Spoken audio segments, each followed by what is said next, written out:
सोमवती चैत्रा अमावस्या की व्रत कथा। चैत्रा अमावस्या को शुभ कार्यों और अनेकों प्रकार के दोष से मुक्ति पाने के लिए उपयोगित बताया गया है। इसलिए हिंदू धर्म में न केवल चैत्रा बल्कि हर माह की अमावस्या का विशेष महत्व है। आइए जानते हैं इस पर्व की पौराणिक कथा।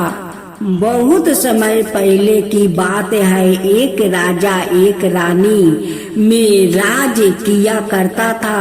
उसकी प्रजा और परिवार दोनों ही सुख से रहते थे। और तो और राजा की रानी भी बहुत धार्मिक थी। राजमहल के सामने ही एक साहूकार की हवेली हुआ करती थी, जो कि राजा का घनिष्ठ मित्र था। हुआ ऐसा कि साहूकार के पुत्र की मृत्यु हो गई और साहूकार की पत्नी की रोने की आवाज चारों ओर गूंजने लगी। वो सुनकर रानी ने राजा से साहूकार की पत्नी के रोने का कारण पूछा, तो उसे सारी बात पता चली। तब रानी ने प्रश्न किया कि दुख क्या होता है। इस पर राजा ने कहा कि जब तुम्हारा पुत्र को मृत्यु होगा तब तुम्हें पता चलेगा। यह सुनते ही रानी ने अपने पुत्र को महल से नीचे फेंक दिया, लेकिन भगवान की कृपा से वो बच गया। रानी ने फिर प्रश्न किया कि दुख क्या होता है। तब राजा ने कहा कि वो पड़ोसी राज्य में युद्ध करने जा रहा है। जब उसके मृत्यु का समाचार मिलेगा तब रानी को उत्तर मिल जाएगा।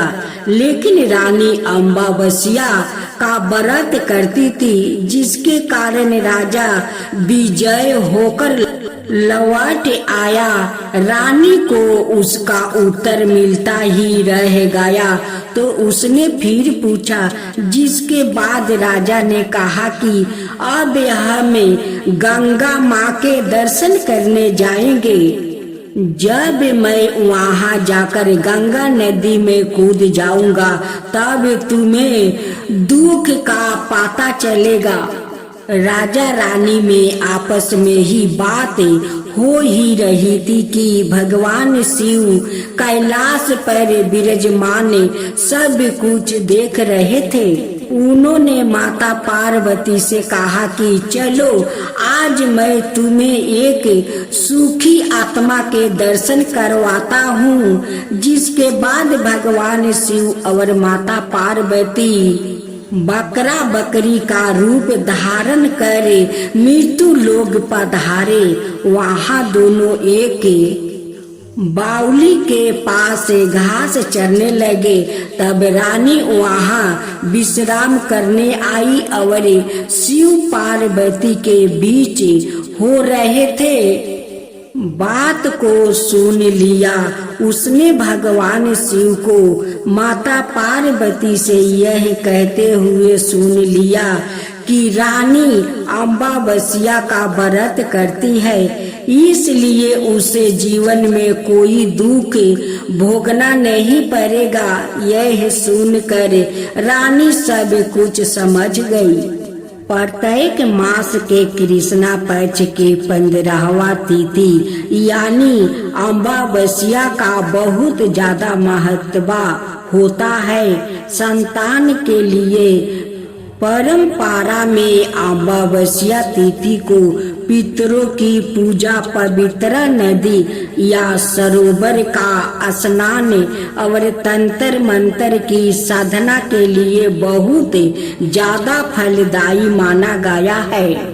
इस अमावस्या का महत्व तब और बढ़ जाता है जब यह हिंदू वर्ष के अंतिम चैत्र मास में पड़ती है। चैत्र मास की अमावस्या, जिसे पुत्री अमावस्या भी कहा जाता है, इस साल 21 मार्च 2023 को पड़ेगी।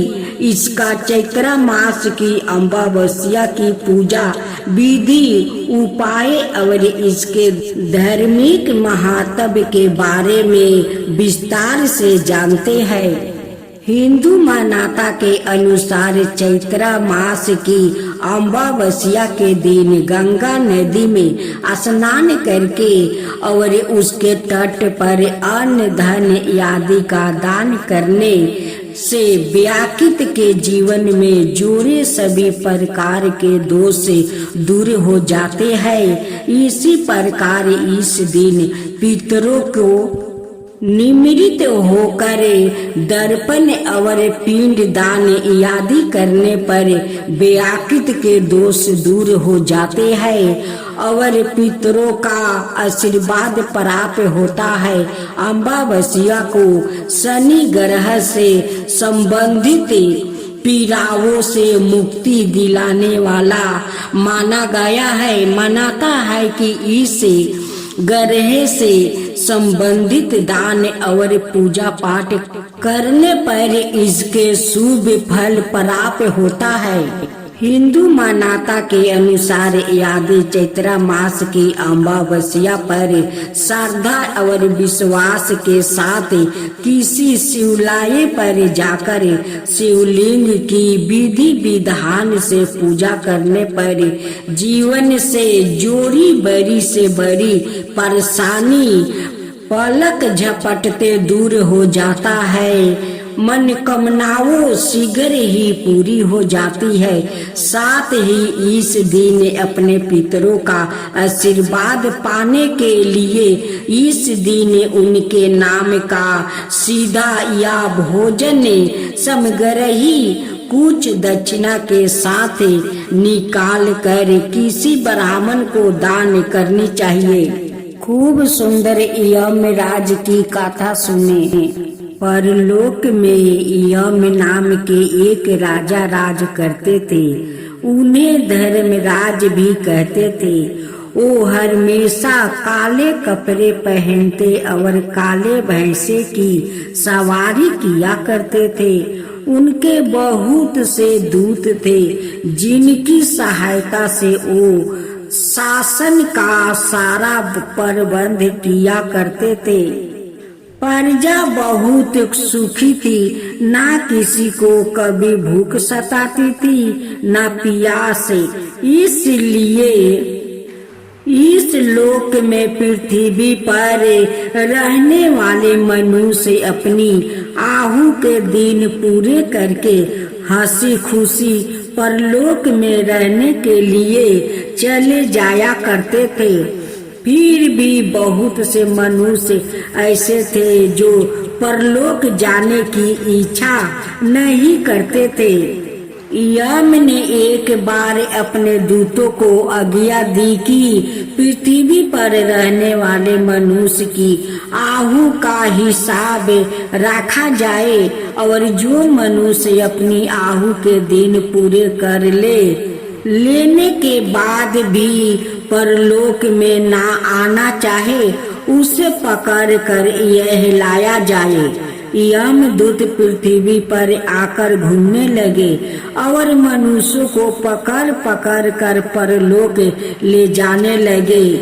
एक बार यमदूत आए और 13-14 बरस का एक लड़के को पकड़ कर ले जाने लगे। लड़का जाना नहीं चाहता था। उसने अपने दोनों हाथों से कस कर एक खंभे को पकड़ लिया और यमदूत से कह दिया, मैं परलोक नहीं जाऊंगा। दूत लौट गया और जाकर यम को सारी बात बता दिया। यह सुनते ही वो क्रोध में भर कर लाल पीले हो गया। उसी समय काले कपड़े पहने और काले भैंसे पर सवार होकर उस लड़के का घर आ गया और लड़के की बाह पकड़ कर खींचने लगे। घींचा तानी में खम्मा उखड़ कर दूर जा गिरा। शोर सुनकर बहुत से लोग वहां इकट्ठा हो गया। उनमें कैलाश पर्वत पर रहने वाले शिव भी थे। शिव ने यम से कहा, इस छोटे से लड़के को पकड़ कर खींचते हुए तुम्हें शर्म नहीं आती? छोड़ दो इसे और पृथ्वी पर फिर कभी मत आना। यम अपना सा मुंह लेकर वापस लौट गया और उन्होंने अपने दूतों को भी पृथ्वी पर भेजना बंद कर दिया। उन्होंने आज्ञा दिया कि कोई मनुष्य परलोक में आना भी चाहे तो उसे किसी रास्ते से ना आने दिया जाए। अब मनुष्यों का परलोक में जाना बंद हो गया। जो मनुष्य जन्म लेता वह फिर पृथ्वी पर ही रहता था। उसके बच्चे और बच्चों को बच्चों भी वही रहते थे। इस प्रकार कुछ ही दिनों में पृथ्वी पर रहने वाले बच्चे, जवान, स्त्री, पुरुषों की संख्याएं इतनी अधिक बढ़ गई कि उनके रहने के लिए जगह की कमी होने लगी। खाने पीने की वस्तुओं की भी इतनी कमी हो गई कि लोग भूखे मरने लगे। दुखी होकर लोगों ने शिव जी के पास जाकर विनती की कि वो उनके लिए परलोक जाने के रास्ता खुलवा दे। शिव ने यम से कहा, तुम पहले की तरह अपने दूतों को पृथ्वी पर भेजते रहा करो। तब से यम दूत पृथ्वी पर बार बार आते रहते हैं और जिस मनुष्य की आहू के दिन पूरे हो जाते हैं उसे अपने साथ परलोक ले जाते हैं।